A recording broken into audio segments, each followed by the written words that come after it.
No one could tame this horse until a 10-year-old girl with autism did the impossible. Welcome to our storytelling channel, where every tale brings a spark of wonder to your day. If you're enjoying the journey so far, let us know in the comments. Where in the world are you watching from? We love hearing from our global family, and don't forget to hit that subscribe button so you never miss a story. A brand new heart-touching episode is coming tomorrow, and trust us, you won't want to miss it. In the heart of Texas, where the land stretches wide and the sun burns hot, a grand event was unfolding at the sprawling Jennings ranch. On this particular day, it wasn't cattle or crops drawing a crowd, but something far more unusual, an open challenge issued by billionaire Walter Jennings himself. A man known for his oversized ego and outrageous dares, Jennings stood on a raised platform in front of a freshly painted white paddock.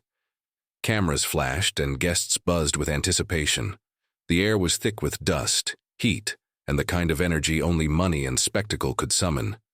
Inside the enclosure, a stunning stallion named Thunderbolt reared and kicked, his black coat glistening with sweat, muscles rippling like coiled wire, eyes wild with unspent fury. He was a legend on the ranch, a creature of untamed spirit and raw beauty. Impossible to train, impossible to break. Jennings lifted a microphone to his lips, a smug grin spreading across his sun-bronzed face. $1 million, he announced, his voice booming across the ranch grounds. To anyone who can calm my stallion. He laughed, knowing full well that no one had even come close. Bring your trainers, your whisperers, your mystics. Hell, bring your grandma if you think she's got the magic touch. Laughter rippled through the crowd. Horse experts who had already tried and failed stood in the background, arms crossed, some with bandages and bruises as proof of their defeat. Thunderbolt had bucked them all, bitten a few, and refused to yield to any hand. To Jennings, this was more than entertainment. It was a display of dominance, a reminder that some things, like money and power, could not be bested. That was, until something unexpected happened. Through the chaos and chuckles, a small figure emerged from the crowd. A girl, no older than 10, stepped forward, her steps quiet, deliberate. She wore noise-canceling headphones and clutched a worn, spiral-bound notebook against her chest. At her side walked her mother, holding her hand gently but firmly. People began to murmur. "Who is she?" one woman whispered. "She's just a kid," another said, brows furrowed in confusion. "That's Ava Carter," someone finally recognized. "She has autism." Jennings squinted into the sun, peering down at the pair. Then his grin returned, tinged with mockery. "Well, now this is getting interesting," he said with a chuckle. "Let the girl try. What harm could it do?" He waved theatrically, the crowd chuckling with him. But Ava didn't notice the laughter. She didn't come for attention or for the prize. Her eyes were locked on Thunderbolt. Not with fear, but with a quiet, unwavering understanding. While everyone else saw a wild, dangerous beast, she saw something else entirely, something misunderstood, something that maybe, just maybe, was waiting for someone who could finally hear the silence beneath the noise. The crowd parted as Ava stepped closer to the paddock, her small frame almost swallowed by the sea of onlookers. Her mother hesitated, clearly unsure. Crowds like this were usually too overwhelming, too loud, too chaotic for Ava. But there was something in her daughter's eyes, something calm and certain, that made her let go. They walked hand in hand until they reached the gate where a ranch hand looked to Jennings for approval. He waved them through with a smirk. "Let's see what the miracle kid can do," he muttered under his breath. No one expected much. Most people weren't even watching seriously, just waiting for the moment the stallion would rear up and send the little girl scrambling. But Ava didn't flinch. The gate creaked open slowly, the heavy wooden latch dropping behind her with a low thunk. Thunderbolt snorted, his ears pinned back. He paced in place, hooves kicking up dust, eyes wild and sharp. He was expecting another battle, another attempt to dominate. He was ready to fight. But Ava didn't give him one. She didn't approach him with outstretched hands or loud commands. She didn't even speak. Instead, she walked to the center of the corral, turned around slowly, So her back was to the crowd, then lowered herself gently to the ground. Cross-legged in the dirt, she placed her notebook beside her and closed her eyes. And then she hummed. Just a simple, soft tune. A lullaby only she knew, barely audible but filled with feeling. Her body rocked slightly with the rhythm, her breathing steady, her posture relaxed. She didn't try to control the space, she simply existed within it. At first, nothing happened. Then, something shifted. The wind picked up just enough to carry the quiet hum toward Thunderbolt. His ears twitched. He froze mid-step. A deep, cautious breath rattled through his nostrils. He didn't rear or stomp. Instead, he stood still, listening, watching. The tension in the arena was thick enough to cut with a knife. Cameras stopped clicking. Conversations faded to silence. All eyes were locked on the unlikely standoff between a wild horse and a silent girl. Then, slowly, almost impossibly, Thunderbolt took one step forward, then another, his head tilted as if trying to understand what he was feeling. No commands. No fear. Just calm. He circled her, sniffing the air, nostrils flaring as dust swirled around them. But Ava stayed still, present, grounded, unshaken. Her humming never wavered. And then it happened. With a heavy exhale, the stallion lowered. His head, his front knees bent, his body relaxed, and the beast that had fought grown men for years lay down, right beside her. His head gently rested in the dust near her lap. The silence that followed was deafening. 1,000 people held their breath at once, and there she sat, Ava Carter, age 10, a girl no one expected, cradling the head of the horse no one could tame, not with power, but with presence. No one moved. No one dared. For a moment, time itself seemed to freeze around the sight of Ava and Thunderbolt, two souls who, moments ago, were complete strangers, now sharing something sacred and unspoken.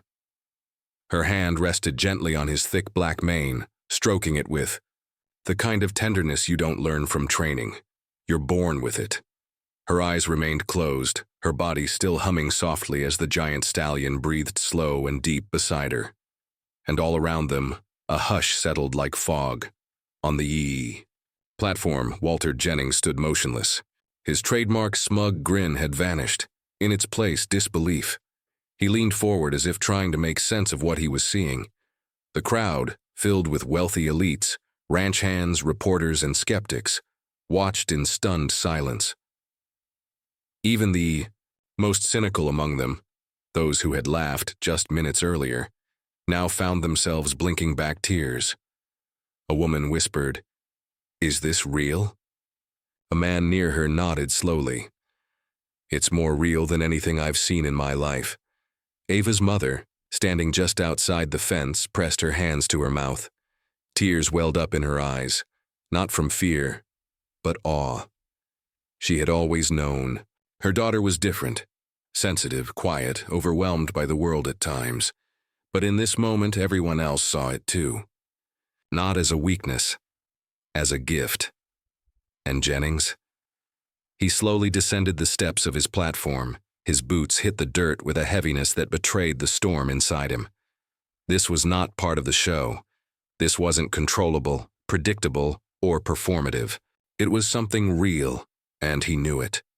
He walked slowly toward the corral, eyes never leaving the girl who had just undone years of failed attempts with nothing more than stillness and a song.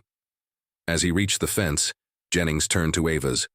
"Mother?" His voice, stripped of bravado, was quiet, almost humbled. How did she do that?" he asked. She didn't answer right away. Her gaze remained locked on her daughter, hands still gently rising and falling with each breath of the stallion, beside her. Then she spoke. "She doesn't connect through noise," she said softly. "She connects through emotion. Thunderbolt didn't need someone to overpower him. He needed someone to see him. Ava felt his fear and gave him peace." Jennings said nothing. He looked back at the pair, at the stallion once thought unbreakable, now calm as the open sky. For the first time in years, he felt small. Not in shame, but in reverence. There was no bet to collect, no punchline, no performance left, just a truth he hadn't seen coming. And as he stood there, surrounded by silence deeper than applause, something in him cracked open, not from force, but from witnessing the quiet power of empathy.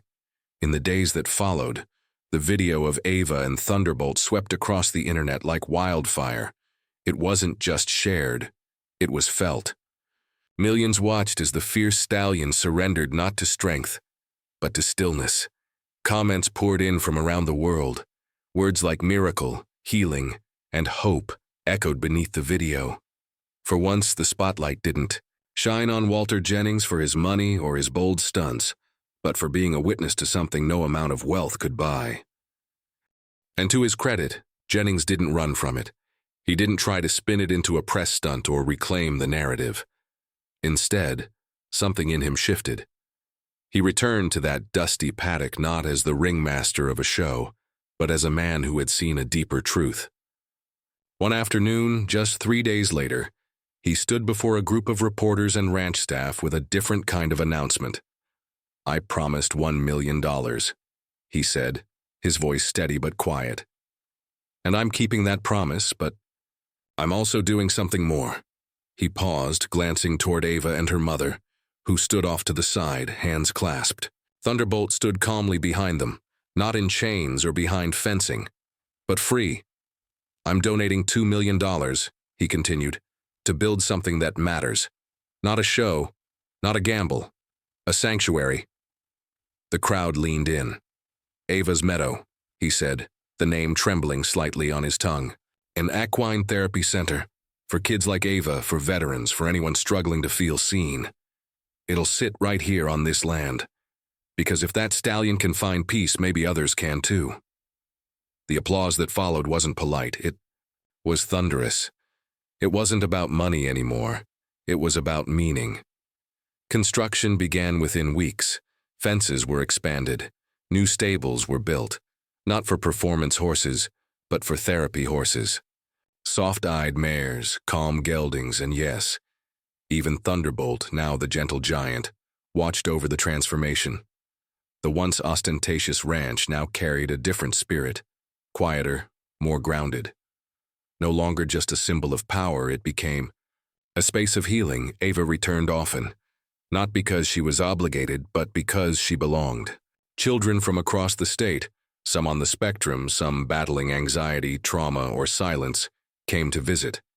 And when they met Thunderbolt, it was as if they were meeting a friend who already understood. No judgment, no expectations, just presence. Jennings walked the grounds most days, wearing worn jeans instead of designer suits. People often asked him what changed. He never had a rehearsed answer. Sometimes he simply pointed toward Ava riding Thunderbolt across the field, her laughter carried by the wind. Other times he just smiled and said, "You had to be there." But one thing was clear. The ranch wasn't just his anymore.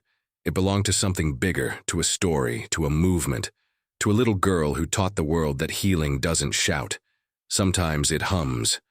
Months passed, and the ranch transformed, in ways no one had imagined. Gone were the flashy banners and loudspeakers. In their place, wide open pastures, shaded sitting areas, sensory-friendly barns, and a new sign near the main gate that read, "Ava's Meadow, healing with horses." But the most powerful change wasn't in the landscape. It was in the people. Every week, new families arrived. Some drove for hours across Texas, others flew in from out of state. They came with hope tucked behind guarded eyes and children who barely spoke, flinched at noise, or struggled to make eye contact. They weren't looking for miracles. They were looking for understanding, and they found it, sometimes in the soft breath of a horse, sometimes in the silence of a moment shared. Thunderbolt, once the untouchable beast, now walked calmly alongside children who had once feared animals entirely. He responded to their presence with a kind of quiet knowing, his movements slower, softer, as if he understood the unspoken pain they carried. And at the center of it all was Ava Carter, no longer just the girl from the video, but a steady presence on the ranch. She came every Saturday, her noise-canceling headphones now resting loosely around her neck, no longer a barrier, but a comfort. With her notebook in hand and that same gentle hum on her lips, Ava rode Thunderbolt through the tall grass as other children watched from the fence line, some curious, others unsure. But eventually, one by one, they approached. Some reached out timid hands to pet a horse's mane. Others simply stood nearby, breathing slower for the first time in weeks. Ava never spoke much, but she didn't need to. Her presence alone gave permission for others to simply be, without pressure, without judgment. Walter Jennings, now in his 60s, watched from the porch most days, arms folded, boots dusty, heart full. He didn't say much anymore at these events. He didn't need to. His role had shifted, from billionaire host to quiet witness, and in many ways, he was still learning. One afternoon, a boy with selective mutism rode a pony for the first time. As the child smiled, Ava rode up beside him, gave a soft nod, and the two trotted side by side without exchanging a single word. Walter wiped the corner of his eye before anyone could see. As the sun dipped low behind the hills, casting long golden rays across the field, Ava guided Thunderbolt through the pasture one more time. The horse's stride matched her energy, steady, peaceful, strong. In the distance, parents watched with wonder. Some cried, some laughed softly. All of them felt something they hadn't in a long time: hope. And just like that, what began as a $1 million dare became a legacy no amount of money could buy. A reminder written not in headlines or contracts, but in hoofprints across the grass and the hum of a girl who never needed words to speak volumes. Because sometimes, the quietest souls make the loudest impact. This story reminds us that true strength doesn't always roar. It sometimes whispers, listens, and loves in silence. Now we'd love to hear from you. What part of Ava and Thunderbolt's journey touched you the most?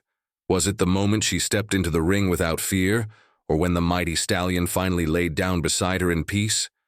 Or maybe it was the transformation of the ranch into a haven for children just like her? Let us know in the comments below. Where are you watching from, and how did this story make you feel? Have you ever witnessed a quiet act of kindness that changed everything? Sometimes the smallest voices leave the deepest echoes in our hearts. We read every comment, and your thoughts help us keep sharing powerful stories like this. And if this video moved you, don't forget to like, share, and subscribe to our channel. A brand new story drops tomorrow, and trust us, you won't want to miss it. Until then, stay kind, stay open, and never underestimate the healing power of quiet courage.